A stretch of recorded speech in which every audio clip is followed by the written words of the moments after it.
안녕하세요. 간조정보통 도리스입니다. 오늘 환경보건 11번째 시간입니다. 오늘은 식품 변질, 해썹, 식품 보존 방법, 환경 호르몬을 공부하겠습니다. 식품 변질의 종류에는 탄수화물이 변질되는 발효, 단백질이 변질되는 부패, 지방이 변질되는 산패라는 용어가 있는데 탄수화물이 변질되는 발효는 미생물이 관여하면서 유익한 측면이 있다고 합니다. 단백질이 변질되는 부패 역시 미생물이 관여하지만 유익한 측면은 없죠. 지방이 변질되는 산패는 미생물이 관여하지 않는 화학적 산화만 있습니다. 지방이 변질되는 산패라는 용어는 미생물이 관여하지 않는 화학적 산화입니다. 이거와 별도로 변패라는 용어가 있는데 변패는 식품이 변질되는 미생물이 관여하는 모든 현상이기 때문에 탄수화물, 단백질, 지방 모두 쓸 수 있는 단어입니다. 하지만 단백질의 변질, 부패라는 단어가 따로 있다 보니까 변패라는 단어가 탄수화물과 지방에만 해당되는 단어로 잘못 쓰이기도 하는데요. 원래 변패라는 단어는 식품이 변질되는 미생물이 관여하는 모든 현상을 말합니다. 해썹 공부하겠는데요. 해썹은 식품 안전관리 인증 기준으로 이해할 수 있는데 영어 단어 Hazard Analysis, Critical Control Point의 약자인데 Hazard, 위해 요소를 Analysis, 분석하고 Critical, 중요한, Control, 관리하는 포인트, 점이라고 번역할 수 있습니다. 이것은 식품을 만드는 모든 과정 속에서 위해 요소를 분석하고 그 위해 요소가 발생할 수 있는 것을 차단하기 위한 시스템이죠.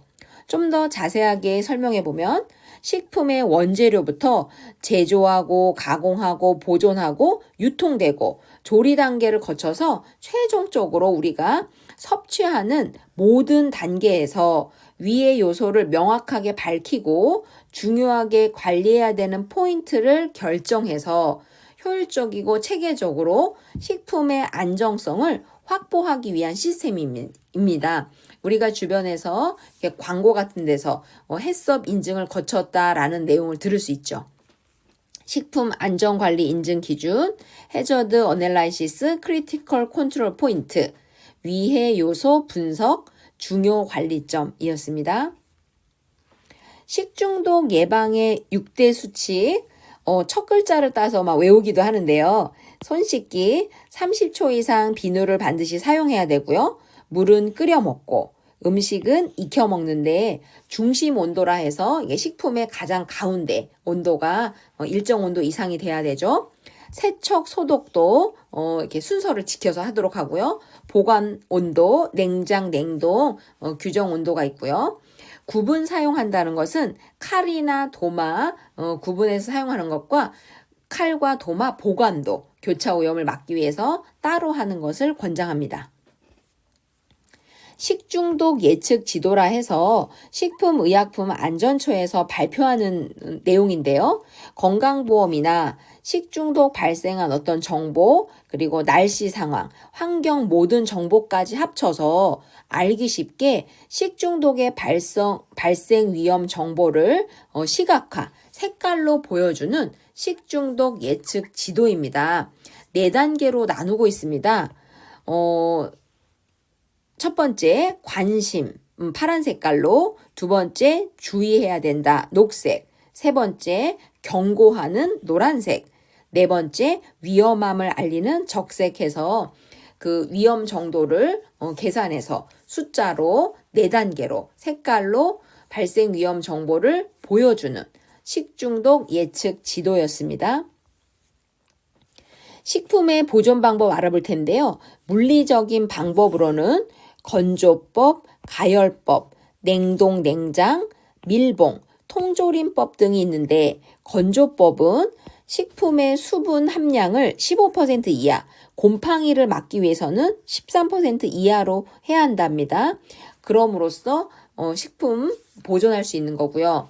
가열법은 미생물을 끓여서 사멸시킬 수 있습니다. 냉동 냉장은 미생물을 사멸시키진 못하죠. 미생물의 발육을 억제하는 거고, 밀봉법은 바깥 공기와 차단됨으로써 식품 보존의 기한을 늘릴 수 있고요. 통조림법은 캔 속의 공기를 완전히 제거, 밀봉한 후에 가열 처리함으로써 세균의 발육과 번식을 상당히 오랜 기간 억제할 수 있죠. 우유 살균 보겠습니다. 우유 살균 방법에는 저온 63에서 65도에서 꽤 긴 시간 30분 정도 가열하게 되는데 영양 손실이 가장 적은, 특히 우유의 단백질 성분 같은 거 손실이 가장 적은 방법입니다. 고온과 초고온도 있지만 영양 손실이 가장 적은 방법은 저온입니다. 식품의 보존 방법, 화학적인 방법 볼 텐데요. 화학적인 방법에는 절임법, 훈연법, 가스 저장, 훈증법 등이 있습니다. 절임법은 삼투압이나 pH를 조절해서 미생물의 발육을 억제할 수 있죠. 미생물의 사멸이 아니라 발육을 억제할 수 있는데요.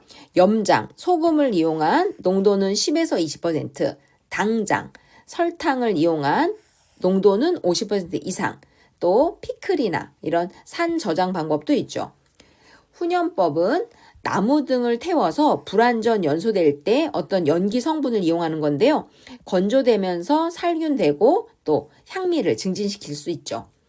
가스 저장법은 이산화탄소나 질소가스 등을 이용하는 방법이고, 훈증법은 곡식 등의 미생물을 사멸시키기 위해서 어떠한 물질을 태워서 그 연기 성분을 이용한 겁니다.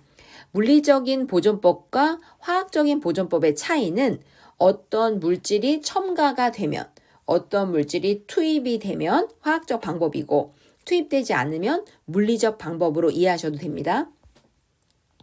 마지막으로 환경 호르몬 볼 텐데요. 환경 호르몬은 우리 몸의 내분비계를 망가뜨린다 하여 내분비계 교란 물질, 외부 물질인데요. 몸에 들어와서 마치 호르몬처럼 작용하는 거죠. 매우 극소량으로도 큰 영향을 미치고요.